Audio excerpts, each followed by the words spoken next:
Doctor Charles Stanley के साथ दुनिया भर में सुसमाचार साझा करना।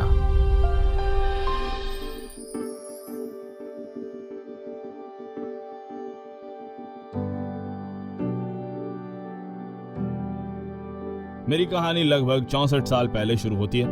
न्यूयॉर्क के लॉन्ग आइलैंड में मैं पला बड़ा।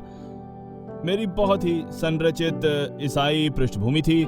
ऐसा नहीं कि हम बहुत नियमित रूप से चर्च जाते थे, लेकिन हमेशा चर्च जाने के बारे में मुझे अच्छा लगता। मेरा हमेशा परमेश्वर में विश्वास था, लेकिन यह यीशु मसीह के साथ संबंध के बारे में नहीं, और यह मुझे कभी स्पष्ट नहीं किया गया था। मैं और मेरी पत्नी हमेशा समझते थे कि हम अच्छे माता पिता हैं। मैं उनकी बेसबॉल टीम को कोचिंग देता, हम स्कूल में स्वयं सेवक काम करते और सभी काम करते सिवाय सबसे महत्वपूर्ण बात के, और वो है यीशु मसीह के साथ संबंध रखना।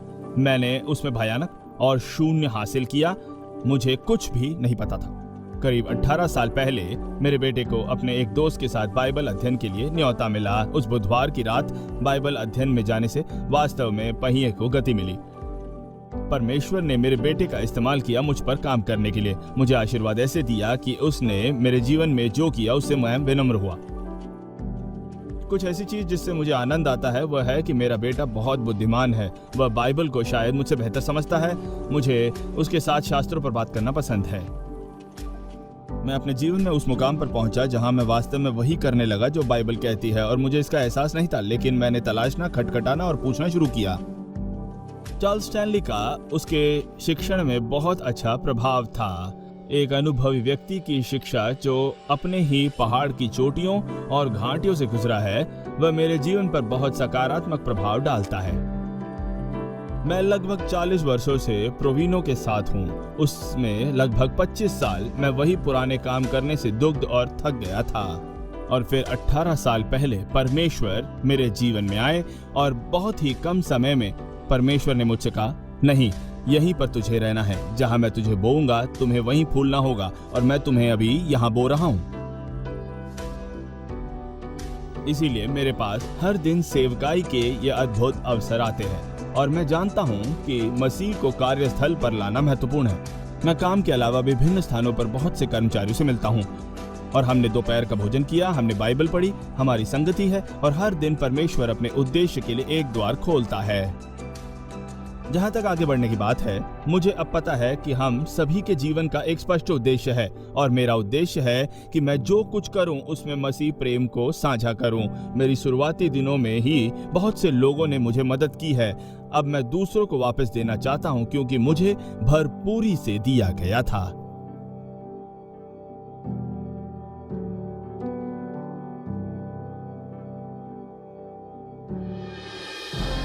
इन टच में अगला परमेश्वर के लिए भूख और प्यास भाग 1। क्या आप कभी फ्रिज के सामने खड़े हुए हैं? वो भरा हो या अध भरा या शायद थोड़ा कम हो सकता है, और खाने के लिए कुछ ढूंढ रहे हैं आप। कभी कभी वह भरा रहता है और आप बस दरवाज़ा खुला रख के वहीं खड़े होकर बस देखते और देखते और देखते रहते हैं। और ऐसा नहीं है कि वहाँ कुछ भी नहीं है, वहाँ इतना है कि आप अपना मन नहीं बना पाते, और इसलिए अंत में आप कुछ चीज़ें चुनते हैं। और चूंकि आपको वास्तव में कुछ ऐसा नहीं मिलता जो आपको संतुष्ट कर सके, आप बस इसमें से उसमें से थोड़ा उठा लेते हैं, और क्या करते हैं, आप शाम का बाकी समय यहाँ वहाँ नाश्ता करने में बिताते हैं। यहाँ थोड़ा मोटा होकर वहाँ हो रहा है, और यहाँ हम संतुष्ट होते हैं। रात होते आपने कबाड़ का ढेर खा लिया, लेकिन आप इससे खुश नहीं। यह वह नहीं जो आपने चुना है। पता है, बहुत सारे लोग इसी तरह जीवन जी रहे हैं, और वे चारों ओर देख रहे हैं। वे इसमें से थोड़ा सा और उसमें से थोड़ा सा और दूसरों से थोड़ा सा इसका थोड़ा सा, ऐसा करके ही चुनते हैं। और ये हो क्या रहा है, यही चल रहा है कि जबकि वे अस्थायी रूप से अपनी भूख को संतुष्ट कर रहे हैं, पर उन्हें संतुष्टि नहीं मिल रही है, क्योंकि प्रभु ने हमें भूखों से बनाया है। उसने हमें भूखा पैदा की, उदाहरण के लिए जीवन में बहुत सी चीज़ों के लिए। इसलिए जब आप भूख और प्यास के बारे में सोचते, तब वे निश्चित रूप से ईश्वर की रचनाएं हैं। इसी तरह हमारा शरीर जीवित रहता है। अगर भोजन और पानी नहीं होता तो हम लंबे समय तक जीवित नहीं रह सकते, खासकर पानी। और इसलिए जब आप सोचते हैं कि क्या आपकी शारीरिक भूख को संतुष्ट करता है, वो कई चीज़ें हैं। आपकी आध्यात्मिक भूख को क्या संतुष्ट करता है, और सवाल यह है कि क्या आप में आध्यात्मिक भूख है कि नहीं। मैं चाहता हूं कि यदि आप चाहें तो भजन संहिता 42 की ओर मुड़े। मैं चाहता हूं कि यहाँ 2 पद को पढ़े। भजन संहिता 42 के जो दो वचन, और सुने कि दाऊद क्या कहता है जब उसने अपने जीवन के बारे में सोचा और उस खास समय में क्या हो रहा था। एक छोटी सी पृष्ठभूमि देता हूं। वो इस समय यरूशलेम से दूर है और वो समय हो सकता है जब अबशलोम ने लोगों को जीत लिया और अपने पिता को दूर भगा दिया। और इसमें कोई शक नहीं कि उसने कई बार देखा और अनुभव किया था, क्योंकि वह इस अध्याय की शुरुआत एक हिरन की हाँफने की बात से करता है। और आप जानते हैं जब एक जानवर हाँफता है, अगर आपने घोड़े की सवारी की है, उसमें से किसी ने भी हिरन की सवारी नहीं की है, लेकिन अगर आपने घोड़े की सवारी की है तो आप कर सकते हैं, जब वह दौड़ रहा है तो आप उसे हाँफते देख सकते हैं, आप महसूस कर सकते हैं कि क्या हो रहा है। और इसलिए सबसे अधिक संभावना कि डेविड ने इसे किसी नाले या तालाब में कहीं देखा था, और जब वह इसे देख रहा है उसने शायद सोचा कि, और बाद में इसे लिखने के लिए सोचा। यहाँ उन्हें भजन संहिता 42 के वचन में कहा, जैसे हरिणी नदी के जल के लिए हाँफती है, वैसे ही ये परमेश्वर मैं तेरे लिए हाँफता हूँ। जीवित ईश्वर परमेश्वर का मैं प्यासा हूँ। मैं कब जाकर परमेश्वर को अपना मुंह दिखाऊंगा। और सबसे अधिक संभावना है जब उसने देखा कि अपने जीवन के इस विशेष समय वह प्यासा भूखा था और चीज़ों को सही करने के लिए तरस रहा, तो अपने ही मन में यह जान कर कि उसके चारों ओर बड़ा संकट है, वो अपने मन में जानता था कि जिस चीज़ की उसे सबसे ज़्यादा जरूरत है वह प्रभु के साथ उसका संबंध। और इसके दिल में यह जानते हुए कि सब कुछ की कुंजी है, उसने कहा, जैसे हरिणी नदी के जल के लिए हाँफती है, प्यासा और थका हुआ, शायद उस चीज़ में भाग रहा था जिसने उस पर हमला करने की कोशिश की थी, और अब से उसे थोड़ा विराम मिला। और कहता है, तो परमेश्वर, मेरी आत्मा तुम्हारे लिए जीवते ईश्वर के लिए हाँफता, मैं कब आकर परमेश्वर के सामने प्रकट होऊंगा। मैं चाहता हूं कि हम इस पूरे मुद्दे पर आज सुबह ईश्वर के भूखे प्यासे के बारे में सोचें। और अगर मैं आज आपसे पूछूं, क्या आपको परमेश्वर की भूख है? क्या आपके पास परमेश्वर की सच्ची प्यास है? अगर मैं आपसे पूछूं कि आप दिन भर क्या करते हैं सप्ताह के 7 दिनों तक, ताकि मैं जान सकूं, आप शायद उससे बेहतर उत्तर दे सकते हैं, चाहे आप करते हो या नहीं। अब गौर से सुनिए, आलोचनात्मक होना मेरा उद्देश्य कभी नहीं है। मैं आपसे सिर्फ ईमानदार होने के लिए कह रहा हूं, क्योंकि मेरे जीवन में कभी कभी ऐसा समय आया जब मुझे स्वीकार करना पड़ा, नहीं परमेश्वर, मेरा दिल तुम्हारे लिए नहीं हाँफ रहा है। इसलिए मुझे लगता है कि हम में से किसी के साथ भी ऐसा हो सकता है। मैं चाहता हूं कि हम ईश्वर के भूखे प्यासे इस पूरे विचार के बारे में सोचें। क्या आपको याद है जब आप शादी से पहले अपनी पति या पत्नी से पहली बार मिले थे और आप वास्तव में एक दूसरे से बहुत प्यार करते थे, और आप जानते थे कि आपकी शादी होने वाली एक टेलीफोन कॉल की प्रतीक्षा आप नहीं कर सकते थे, या जब आप डेट पर बाहर जा रहे थे तो आप उसे देखने के लिए इंतज़ार नहीं करते थे, और आपके दिल में उन्हें देखने की सच्ची लालसा थी, दिन भर उन्हीं के बारे में सोचते रहे। आपने फ़ोन के बजने का इंतज़ार किया, उम्मीद है कि बज जाएगा, फिर वैलेंटाइन आया। आप अपने उत्साहित थे क्योंकि आप जानते थे कि वो आपके प्रति अपने प्यार को किसी तरह से व्यक्त करने जा रहा, और क्योंकि आप उससे बहुत प्यार करते थे, इंतज़ार नहीं कर सकते, आपके भीतर कुछ चल रहा था, यही हो रहा था। वो जवान उस आदमी ने आपका ध्यान खींचा। मैं सोचता कि हम ये बात कितनी बार प्रभु के बारे में कह सकते हैं, हमारे स्वर्गीय पिता के बारे में, प्रभु यीशु मसीह के बारे में। और इसलिए मैं चाहता हूं कि हम परमेश्वर के भूखे प्यासे इस पूरे विचार के बारे में सोचें, और ये 2 में से पहला है इस पर संदेश। मैं चाहता हूं कि हम सबसे पहले सोचें, ईश्वर के लिए भूख और प्यास से आपका क्या मतलब है। जब मैं इस अध्याय को पढ़ता हूं, सुनता हूं कि वह क्या कहता है, तो वह पानी के झरने पर एक हिरन हाँफने की तरह कहता है। और इसलिए आप अच्छी तरह से कहते हैं कि क्या है परमेश्वर के लिए भूखा और प्यासा क्या है। और मैं चाहता हूं कि आप अपने हृदय की जांच करो, किसी की आलोचना नहीं हो रही, अपने दिल की जांच करके परमेश्वर में करता हूं या नहीं। क्योंकि देखिए, बहुत से ऐसे लोग हैं जो सप्ताह दर सप्ताह चर्च में बैठते हैं, जो बहुत ही गुनगुने होते हैं, अर्थात उन्होंने तय कर लिया कि उनके जीवन का कितना हिस्सा प्रभु को मिलने वाला है और कितना अपने लिए रखना है। लेकिन सुनिए, जब वो कहता है जैसे हिरन पानी की धारा के लिए हाँफता है, तो मेरी आत्मा क्या करती है, तुम्हारे लिए तरस रहा है।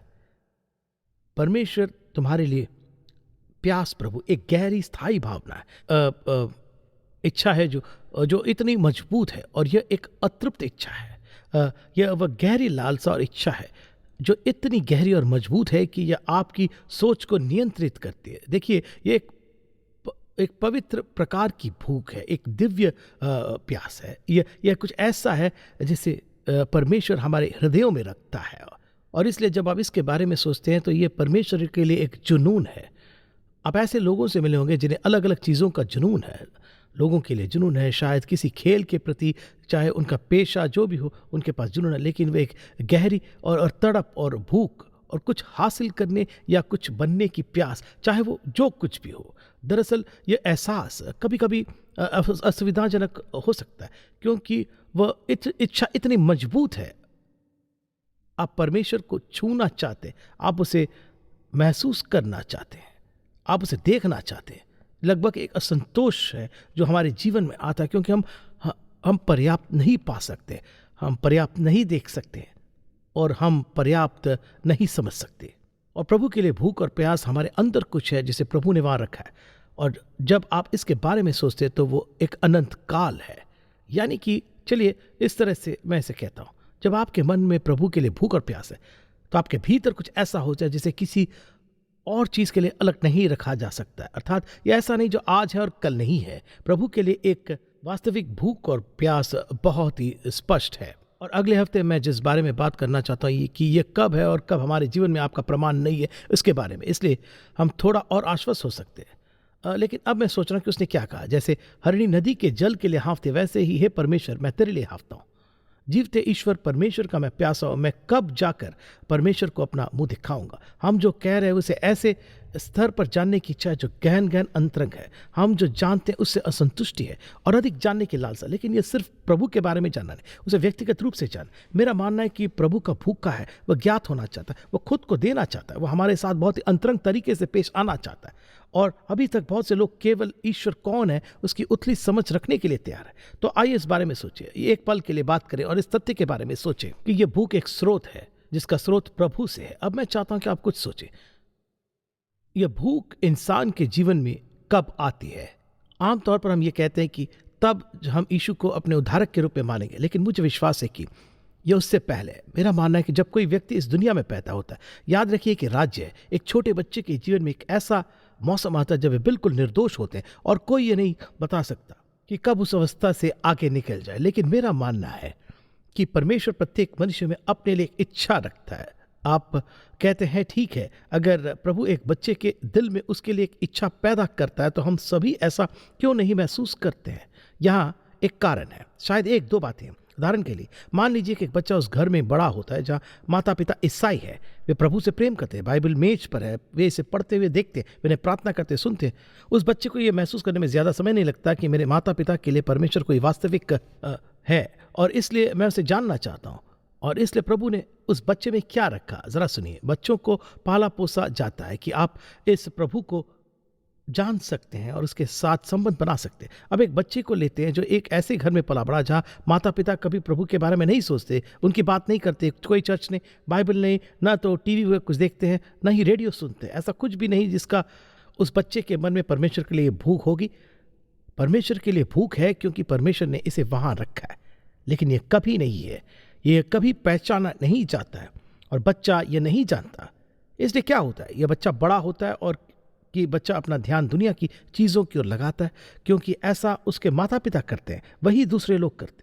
और इसलिए हर दिल में परमेश्वर द्वारा दी गई भूख जीवन में किसी भी बिंदु पर एक व्यक्ति चुनता है परमेश्वर की बातों को समझने के लिए उनका पालन करे या दुनिया का। और इसलिए यही कारण है कि मैं माता पिता से कहता हूँ, बहुत महत्वपूर्ण है कि आप अपने बच्चों को जीवन में बहुत पहले उदाहरण के द्वारा सिखाएं, सबसे पहले, और फिर उपदेश और सिद्धांत से कि परमेश्वर कौन है, वह हमारे जीवन में कैसे कार्य करता है और यह तथ्य कि वह हमारे साथ एक व्यक्तिगत अंतरंग संबंध चाहता है। और इसलिए जब आप सोचते हैं कि डेविड ने क्या कहा, मेरा दिल वह कहता है मेरा दिल तुम्हारे लिए हाँफता है, हे ईश्वर मेरे परमेश्वर। वास्तव में इशाया में 43:21 उस वचन को एक क्षण के लिए देखिए और सुनिए कि लोगों के विषय में क्या कहता है। और फिर मैं आपको एक छोटा सा व्यक्तिगत अनुभव देना चाहता हूँ।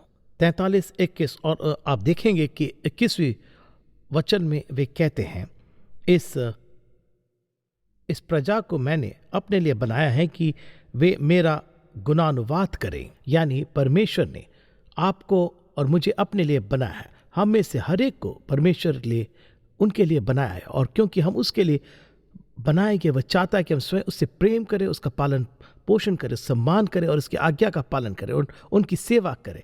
हम यहाँ इसलिए हैं, प्रभु ने आपको क्यों बनाया? सिर्फ जीवन में अच्छा समय बिताने के लिए? नहीं। क्या आप जीवन में एक अच्छा समय बिता सकते हैं, एक ईसाई बन सकते हैं? बिल्कुल।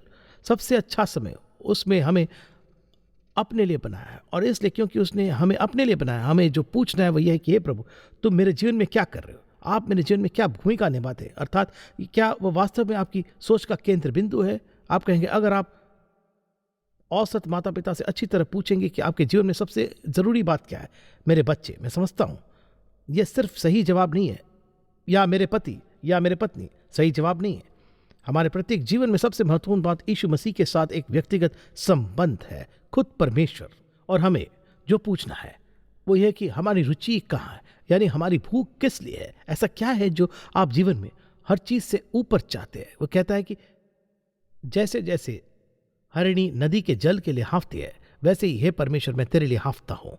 अब परमेश्वर ने हमें जीवन में बहुत से उपहार और बहुत सी चीज़ें दी है जिनका आप और मैं आनंद ले सकते हैं, और इन इच्छाओं और प्रेरणाओं में कुछ भी गलत नहीं है जो उसमें हमें जीवन में दी है, जब तक कि उन्हें उनके उचित परिप्रेक्ष्य में रखा जाता है। लेकिन यहाँ क्या होता है, और आपने और मैंने इसे देखा, उदाहरण के लिए आर्थिक रूप से प्रभु किसी को आशीर्वाद देना शुरू करते और वे पूरी तरह से गुनगुने हो जाते हैं और चर्च से बाहर हो जाते हैं। एक समय में उनकी वास्तविक इच्छा थी, वे परमेश्वर से प्यार करते हैं, उसे चाहते हैं, वे वही बनना चाहते हैं जो परमेश्वर चाहता था कि वह हो, और किसी रीति से वे आशीर्वाद को उस संभाल नहीं पाते। और जब आप इस तथ्य के बारे में सोचते हैं कि परमेश्वर ने हमें अपने लिए बनाया, कि आपके जीवन में और मेरे जीवन में आज, कल और अगले सप्ताह, अगले महीने, अगले वर्ष, हमारे जीवन का अंतिम दिन तक सबसे महत्वपूर्ण चीज़ है उससे हमारा व्यक्तिगत संबंध। वह चाहता है कि आप और मैं उसके लिए भूखे प्यासे हो। तो आइए प्रकृति क्या है इस बारे में संपूर्ण विचार करें। क्या वास्तविक क्या है, इस विचार की थोड़ी व्यापक प्रकृति क्या है? सबसे पहले हमने कहा कि यह आपके हृदय में परमेश्वर द्वारा प्रत्यारोपित किया गया। आपके इस दुनिया में आने के बाद बात से यह है, और हम में से कुछ ईश्वरीय थे और हमारे माता पिता काफ़ी ईश्वरीय थे, और मेरी माँ मेरे जीवन में बहुत जल्दी, इससे पहले कि मैं कभी भी याद कर सकूँ, उसके पास बाइबल थी, वो प्रार्थना कर रही थी और मुझसे बात कर रही थी, मेरे सामने प्रभु से बात करती। तो ये मेरे जीवन में बहुत जल्दी था, मुझे जीवन में बाद में इसका पता लगाने की ज़रूरत नहीं थी। मैं भाग्यशाली था, और 12 वर्ष की आयु तक वास्तव में मुझे यह भी याद नहीं रहता कि जब मैं वहाँ नहीं करना चाहता था जो प्रभु मुझसे करवाना चाहता था, अब तब तक मेरे उद्धार नहीं हुआ था, जब मैं 12 वर्ष का नहीं हो गया था। लेकिन वहाँ कुछ था जिसे उन्होंने हर इंसान के दिल में बसाया। मेरे पास वो माँ थी जो इस तड़प को सही दिशा में निर्देशित की। और इसके बारे में सोचता हूँ, जैसे कि हमने पहले कहा, लाखों बच्चे जिनके माता पिता कभी इसके बारे में सोचते भी नहीं, इसलिए वे साथ आते हैं, अपना पूरा जीवन इसे किसी ऐसी चीज़ से भरने की कोशिश करते हैं जो संतुष्ट हो। केवल परमेश्वर अपने पुत्र यीशु मसीह के द्वारा हमें संतुष्ट कर सकता है। यह एक ईश्वर प्रदत्त उपहार है, हमारे हृदयों में पवित्र आत्मा का कार्य है। वही है जो प्रभु के लिए इच्छा पैदा करता है। आप और मैं उस पर गर्व नहीं कर सकते, ये प्रभु द्वारा दी गई इच्छा है, हमारे जीवन में पवित्र आत्मा का कार्य है। जब मैं सोचता हूँ उदाहरण के लिए, क्या होता है जब पवित्र आत्मा काम करना शुरू करता है और वह एक आस्तिक के जीवन में इस इच्छा को पैदा करता है, यहाँ आप क्या करोगे?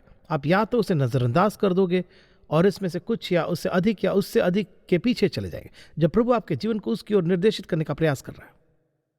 जब आप प्रभु के भूखे प्यासे होने लगते हैं तो मैं आपको इसकी गारंटी देता हूँ, अब मैं काफ़ी लंबा जीवन जी चुका हूँ, और जब आपके पास यीशु मसीह है और आपके पास भूख और प्यास है, तो मैं व्यक्तिगत अनुभव से आपको ये कहने के लिए पर्याप्त रूप से जी चुका हूँ, और उसके लिए आप अपने दिल में खुश रह सकते हैं, आपके साथ या बिना संतुष्ट हो सकते हैं। आपको एक ऐसी खुशी मिल सकती है जो अवर्णनीय है, आपके पास शांति हो सकती है जो आप व्याख्या नहीं कर सकते।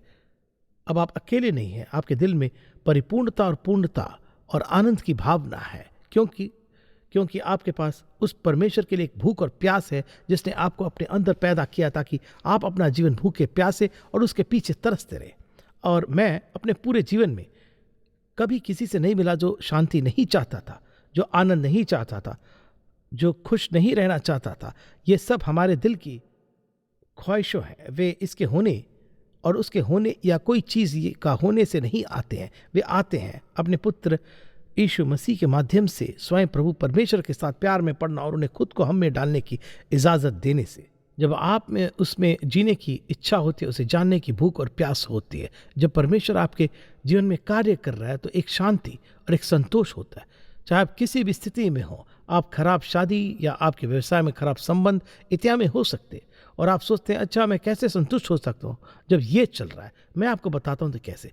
जब आपके पास परमेश्वर के लिए भूख और प्यास होती है तो आपको उसके वचन में लाता है आपको उससे बात करने के लिए लाता है, अपना दिल साझा करने के लिए लाता है। एक संतोष और एक शांति मिलेगी जिसे यह दुनिया नहीं समझ सकती है। क्यों? क्योंकि हमारे पिता जिन्होंने कहा कि हमें अपने लिए बनाया है, आपको भरने के लिए है, चाहे आप जीवन में किसी भी तरह का सामना कर रहे हो।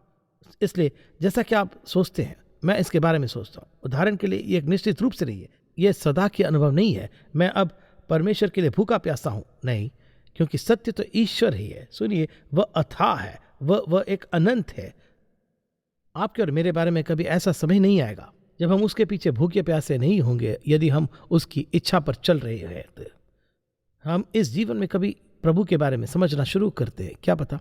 और शायद आप अपने जीवन से के किसी बिंदु पर जीतना आपने सोचा था, उससे कहीं अधिक आप समझते हैं। लेकिन आप जानते हैं क्या, उसके बारे में जानने के लिए और बहुत कुछ है। उसके द्वारा प्यार किए गए जाने और उस निष्कर्ष पर आने का अनुभव, उसे जानने का अनुभव, न केवल उसे जानना बल्कि उसका अनुभव करना।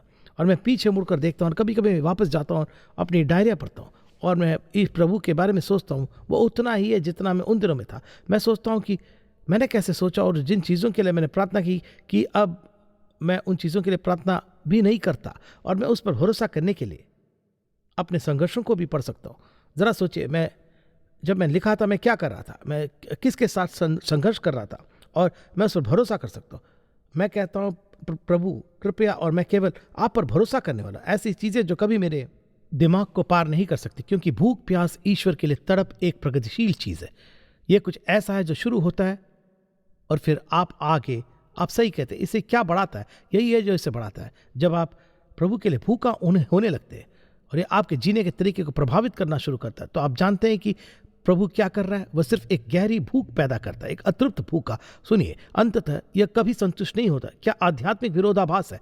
हम कहते हैं कि अगर आप प्रभु के भूखे प्यासे हैं तो यह आपके दिल की हर इच्छा को पूरा करेगा, और दूसरी ओर हम कहते हैं कि आप कभी संतुष्ट नहीं होते। लेकिन यहाँ अंतर है, आप उससे संतुष्ट है, आप उसकी पर्याप्त मात्रा से कभी संतुष्ट नहीं होते। यह उसके लिए अतृप्त भूख है जिसे आप और जानना चाहते और अधिक अनुभव करना चाहते हैं। अगर मैं आपसे पूछूं, आप में से कितने लोग अपने जीवन में परमेश्वर की उपस्थिति के बारे में एक वास्तविक, मजबूत, निर्विवाद, अपरिहार्य, भारी, शक्तिशाली जागरूकता चाहते हैं? क्यों? हम में से हर एक होगा। मैं आपसे एक सवाल पूछता हूं, आप इसे कितनी आस से कहते हैं? क्या आप इतना चाहते हैं कि रात के समय लेटे हुए कहे, हे प्रभु मेरे मन से बातें करें, जो कुछ भी आवश्यक है वो करें, ताकि आप वास्तव में मैं और मेरे जीवन में सबसे महत्वपूर्ण व्यक्ति और चीज हो, उसे आपसे कुछ छीनना पड़ सकता है।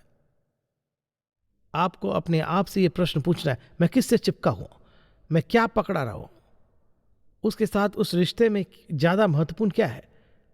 प्रभु के लिए भूख और प्यास का मतलब क्या है? कि आपके पास एक तड़प है, एक स्थायी इच्छा है जो वास्तव में पूरा नहीं हो सकती, और दूसरी ओर यह कर सकता है।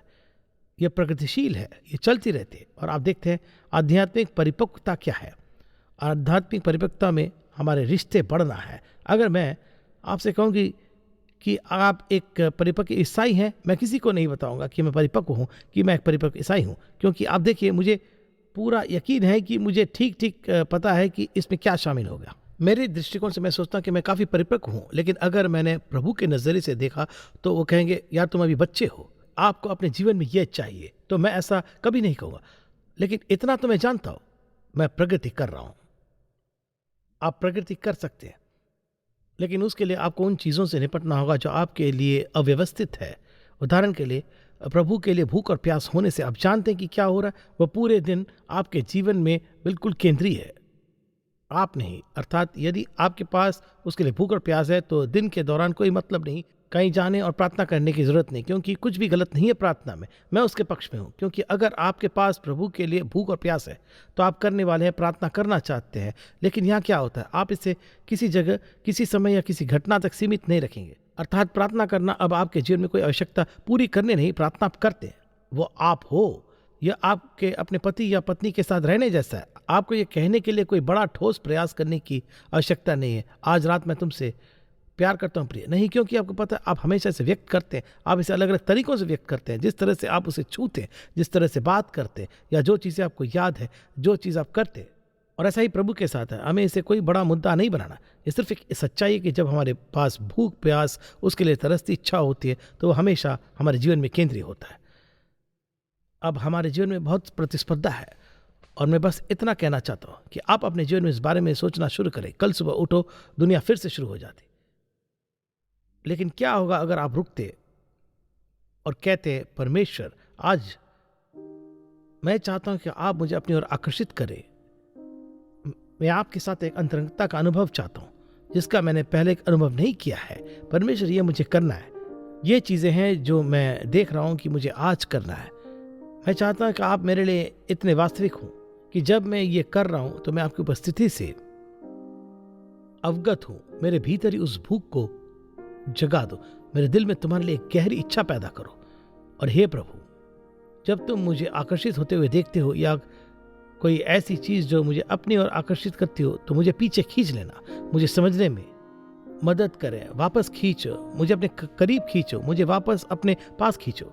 मुझे छूट मत दो, मुझे भटकने मत दो, लेकिन मेरे भीतर अपने लिए एक ऐसी इच्छा पैदा करो कि वो मेरे पूरे दिन की बातचीत और मेरे आचरण को पूरी तरह से निश्चित करे। आपको लगता है कि वो उस प्रार्थना का उत्तर नहीं देगा? वह जरूर देगा। यदि आज के प्रोग्राम से आपने आशीष पाई है तो लॉग कीजिए intouch.org पर।